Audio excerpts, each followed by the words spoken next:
Hello everyone, good morning. তো তোমরা সবাই কেমন আছো? আশা করছি সবাই খুব ভালো আছো। তো তোমাদেরকে সাথে নিয়ে আজকের ব্লগটা শুরু করছি। তো এখন টাইম হচ্ছে ওই 11টার মতো বাজে।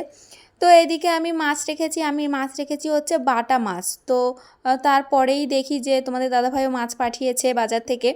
তো মাছটা ধুয়েও এনেছি, এই যে পোনা মাছ। তো পোনা মাছগুলোই ভাবলাম তাহলে রান্না করব, এগুলো কাটা মাছ আছে তো সে কারণের জন্য ধুয়ে নিয়ে এসেছি।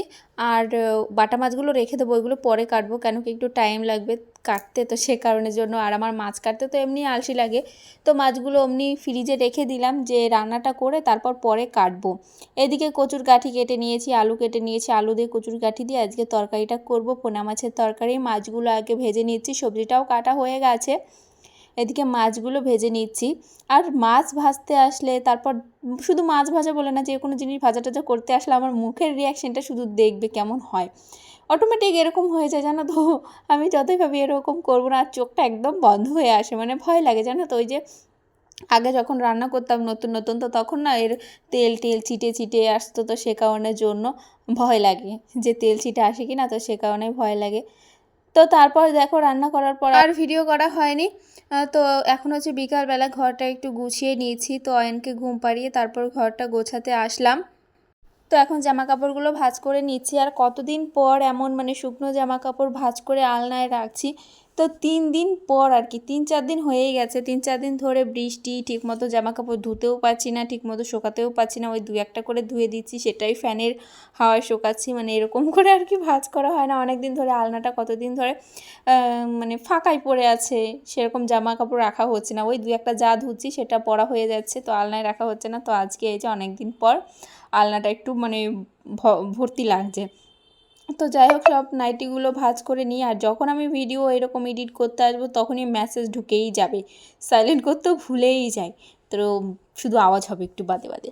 তো এই আর কি। তো চলো জামা কাপড়গুলো এখন ভাঁজ করে নিই। আর এই যে অয়নের ছোটো ছোটো জামা প্যান্টগুলো ভাঁজ করে নিচ্ছি। আর ওরটা মানে মানে বসেই ভাঁজ করছি, দাঁড়িয়ে দাঁড়িয়ে অনেকক্ষণ ধরে জামা কাপড় ভাঁজ করলাম, তো সে কারণের জন্য বিছানায় বসে ভাঁজ করছি। আর ওর জামা কাপড়গুলো তো ওই যে এই ড্রয়ারটা আছে তো ওইটাই রাখি, ড্রয়ার বলে না কি বলে। আর বালিশের কভারগুলো ভাঁজ করে নিয়েছি। আমাদের ঘরের 3টে বালিশের কভার, তারপর আমার শ্বশুরের ঘরের বালিশের কভারগুলো একটু পুরনো হয়ে গেছে কালারগুলো। তো দেখি যে কদিন যায় আর কি, তাই না। জিনিস ব্যবহার করা গেলে সেটা আর কে বাদ দেয় বলো, মানে ব্যবহার করা যাচ্ছে চলছে, তো সেটাই হয়েছে ব্যাপার। তো এই আর কি, জামা কাপড়গুলো আর কি সব ভাঁজ করে নিই, তারপর আর কি জায়গা মতন রেখে দেবো। তারপর বিছানাটাও গুছিয়ে নেব, ঘরটাও ঝাড়ু দিয়ে নেবো। আর আজকে জানো তো অনেক কাজ করা হয়েছে, সেই রান্না থেকে শুরু করেছি, তারপর ঘরের অবস্থা অয়ন্তে একদমই খারাপ করে রেখেছিল। তারপর অনেক জামা কাপড়ও কেচেছি, এই যে এই জামা কাপড়গুলো সকালে কেচেছিলাম, তো অনেক জামা কাপড় কেচেছি। তারপর অনেক কাজ করা হয়েছে, 3টে ঘর মোছা, ঘর ঝাড়ু দেওয়া, তারপর বাসন টাসন সব কিছু ধোয়া টোয়া, তারপরে আজকে একটু বাথরুমটাও পরিষ্কার করেছি। তো অনেক কাজ করা হয়েছে। তো যাই হোক, যতটা পেরেছি তোমাদের সঙ্গে শেয়ার করেছি। তো এই আর কি, জামা কাপড়গুলো ভাঁজ করে এখন চলে আসলাম এই যে ড্রয়ারের ওপরটায় আর কি একটু পরিষ্কার করতে, যেই কাপড়টা পাতা ছিল সেটা আর কি চেঞ্জ করে নিচ্ছি। তো ওইটা বাদ দিয়ে এটা পেতে দিলাম। আর এইটা তোমাদেরকে তো আগে একদিন বলেছি যে এটা হচ্ছে অয়নের টুপি ছিল, এটা তো শীতের টুপি ছিল, সেটা আর কি এক সাইড খুলে গেছিলো, দিয়ে তারপর ওরকম হয়ে গেছে। ওরকম হয়ে গেছে বলতে আমি আর কি ওরকম করেছি, তো ভালোই কাজে লাগে তাই না, ওটার উপর পেতে দিই। তারপর এদিকে অয়নের একটা জামা বের করা ছিল, এক জায়গায় গেছিলো, তো সে কারণে জামাটা বের করেছিলাম, তো সেটা আর কি ঢুকিয়ে দিলাম ভেতরে।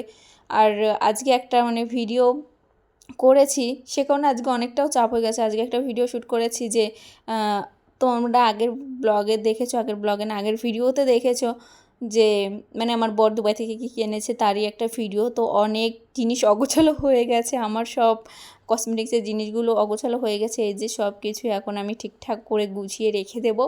শোকেসটাও মানে অগোছালো হয়ে গেছে, সব কিছু গুছিয়ে নিয়েছি। আর আমার ঘর গোছাতে কিন্তু খুব ভালো লাগে, কিন্তু ওই যে সময়ের অভাব, তো সময়ের জন্য আর কি হয়ে ওঠে না ঘরটা সেরকম মানে সব সময় আর কি ফিটফাট করে রাখার। তবে আগে থাকতো, যখন তোমাদের দাদাভাই বাড়িতে ছিল না, দুবাইতে ছিল, অয়ন ছিল না, তো 2 বছর বিয়ের পরই, বিয়ের 3 মাস পর তোমাদের দাদাভাই চলে গেছিলো দুবাই 2 বছরের জন্য, তখন আমি একাই ছিলাম এই ঘরে। একা বলতে আমার শাশুড়ি ঘুমোতো রাত্রেবেলা, কিন্তু এমনি সারাদিনটা আমি একাই এরকম ঘরের মধ্যে গুছিয়ে রাখতাম। তখন মানে যে জিনিসটা যেইভাবে রাখতাম সেই জিনিসটা সেইভাবেই থাকতো। তো অনেক গোছানো থাকতো, অনেক ফিটফাট থাকতো। তখন যে আমার ঘরে আসতো সেই বলতো তোর ঘরটা তো খুব সুন্দর গোছানো, মানে এরকমটা বলতো, আমার বেশ ভালো লাগতো। কিন্তু এখন আর সেটা হয়ই না, আমি যতই গুছিয়ে রাখি সেটা হবেই না। কারণ বাচ্চা কাচ্চা থাকলে এরকমটা হয় না, জানো তো। মানে কি বলো তো, মানে একা থাকা এক ভাব, হাজব্যান্ড থাকা এক ভাব, আবার হচ্ছে বাচ্চা কাচ্চা থাকা এক ভাব, তাই না? তো এই আর কি, কী আর করবো বলো, এভাবেই থাকতে হবে। আবার ও যখন একটু বুঝতে শিখবে তখন তো আর এত অগোছালো করবে না, তাই না? যখন স্কুলে যাবে, তারপর প্রাইভেট পড়তে যাবে, তো তখন তো মানে একাই থাকবো, তখন তো অতটা অগোছালো করবে না, কারণ তখন তো ও বুঝতে শিখবে, তাই না? তো এই আর কি। তারপর দেখো, আমার তো ড্রেসিং টেবিল নেই, আমি ওইটার মধ্যেই আমার সব কসমেটিক্সের জিনিসগুলো সাজিয়ে রাখি। যদিও বা আমি অতটা সাজি না, তো এই যে দেখো মানে সব কিছু গুছিয়ে রেখে দিলাম। আর আমার তো সাজতে একদমই ভালো লাগে না। আর চুড়িগুলো দেখো এই সাইডে রেখে দিয়েছি, সেই চুড়িগুলো কিনেছিলাম হচ্ছে আমার ভাগ্নের বিয়েতে, ভাগ্নির বিয়েতে, সরি ভাগ্নির বিয়েতে কিনেছিলাম, সেটা পরেওছিলাম, ভিডিও করা আছে। তো সেই কিনে সেই পরে ওইভাবে রেখে দিয়েছি, আর পরা হয়নি। কারণ আমার সাজতেই ভালো লাগে না, আমার কেমন যেন লাগে যখন মানে কেউ সাজে, তখন যদি দেখি না আমি ভাবি কেন কেন এত টাইম নষ্ট করছি, কেন এত সাজছে, কী লাভ এত সেজে। তো আমার আমার সেটা মনে হয়, আমার সাজতে আমি ভালোবাসি না, আবার কেউ সাজলে আমার যেন ভালো লাগে না। বলে কী লাভ বলো তো এত সাজুগুজু করে। তো লাভের জন্য সাজে না, সেটা আমিও জানি, সে এক একজনের শখ, এক একজনের ভালো লাগা। তো এটাই হয়েছে ব্যাপার। তো যাই হোক, যার যা ভালো লাগে, যার যা ভালো লাগে না, তাই না? এটাই। আর আমি আগাগোড়া, আর আমার মাও আমাকে বলে তোকে বেশি সাজলে ভালো লাগে না, তুই এমনি নর্মাল একটা নতুন একটা শাড়ি পরবি, আর এমনি চুলটাকে একটু বেঁধে নিবি, তাহলেই দেখবি তোকে ভালো লাগে, তোকে এমনি সাজুগুজু মেকআপ টেকআপ করলে বেশি ভালো লাগে না। তো এরকমটা বলে, আর আমারও ভালো লাগে না মেকআপ করতে। আর আগে যাও বা একটু সাজতাম, তবে অয়ন হওয়ার পরে আমার তো আরোই সাজতে ইচ্ছা করে না। আর আশা করছি আমার মতো মায়েরা যারা আছো তারা এরকমই, মানে বাচ্চা কাচ্চা হওয়ার পরে সত্যি একটু শখ আহ্লাদটা একটু কমেই যায়, বিশেষ করে এই সাজুগুজুর দিকটা দেখে আর কি। তো একটু কমেই যায়। তো এই আর কি। তারপর দেখো এই যে অনেক বকবক করতে করতে এই যে বিছানাটাও গুছিয়ে নিচ্ছি। আর আজকের ভয়েসটা একটু কেমন যেন লাগছে, তাই না? তো এরকমটা লাগছে, আমি বুঝতে পারছি যে আজকের ভয়েসটা যেন কেমন যেন হয়ে যাচ্ছে। তো কী আর করবো বলো, সব দিন তো সমান হয় না, আর সব দিন সব কিছুর এনার্জিটা একই রকম থাকে না, তাই না?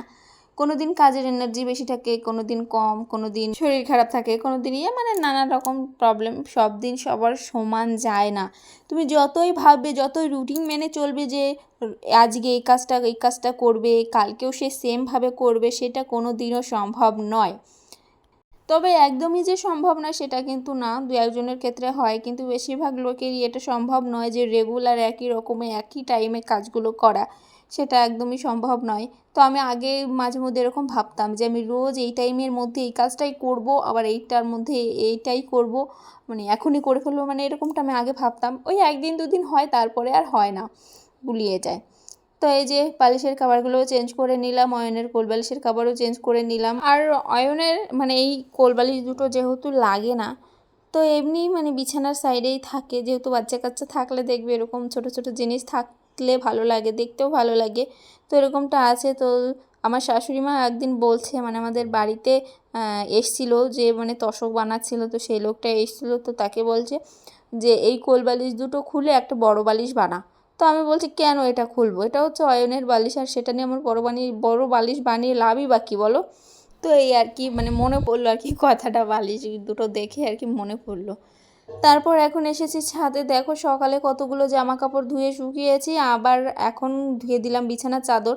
তো এইগুলো আর কি ধুইনি, কারণ ছোট ছোট নাইট, মানে ছোট ছোট অয়নের জামা প্যান্ট, তারপর নাইটি, এইসব জিনিস সকালে ধুয়ে দিয়েছিলাম, শুধু চাদরগুলো রেখে দিয়েছিলাম যে চাদরগুলো মানে পরে ধুয়ে দেবো। তো সেই কারণের জন্য, না হলে অনেক জামা কাপড় হয়ে গেছিলো, তো সে কারণের জন্য ভাবলাম চাদরগুলো বিকালে ধুয়ে দেবো। তার সঙ্গে যে একটা নাইটিও ছিল, নাইটি অয়নের একটা কাঁথা, তো এইসব ছিল। তো ভাবলাম যে এগুলো এখনই ধুয়ে দিই। তো ঘরটা গুছিয়ে তারপর এসেছি এখন ধুতে। এখন হচ্ছে বিকালবেলা, বিকাল বলতে ওই পুরোপুরি বিকাল হয়নি, ওই 4টের মতো বাজে। তো এরকম সময় তো এসেছি এই যে জামা কাপড়গুলো মেলতে। তো এই জয়েনের একটা কাঁথা ছিল, সেটাও মেলে দিলাম। আর এই কাঁথাটা জানো তো আমার সেই নাইটি দিয়ে বানানো, আমার বিয়ের আগের নাইটি দিয়ে বানানো এই কাঁথাটা যখন হয়েছিল তখন আর কি ওই কাঁথাটা মা বানিয়ে দিয়েছিল। তারপরে এই যে আমার শ্বশুরের ঘরের বিছানা চাদর সেটাও আর কি ধুয়ে দিয়েছি, তো একবারেই ধুয়ে দিয়েছি সব। তো এইটা আর কি এখান দিয়ে মেলে দিচ্ছি, কেন কি মেলার জায়গা নেই, তো এইখানে মেলে দিলাম। আর এখানে ভালোও হলো জানো তো, মানে দুই সাইডে রোদটা পাবে, তো ভালোই হলো। তারপরে এই যে হোয়াইট কালারের চাদরটাও আর কি ধুয়ে দিয়েছি, সেটা আর কি এই দড়ি দিয়ে মেলে দেবো। 3টে চাদর ধুয়েছি, তো আমাদের ঘরের 2টো আর হচ্ছে আমার শ্বশুরমশাইয়ের ঘরের 1টা। তো এই আর কি, তো চলো আজকের ব্লগটা এখনই শেষ করছি, টাটা।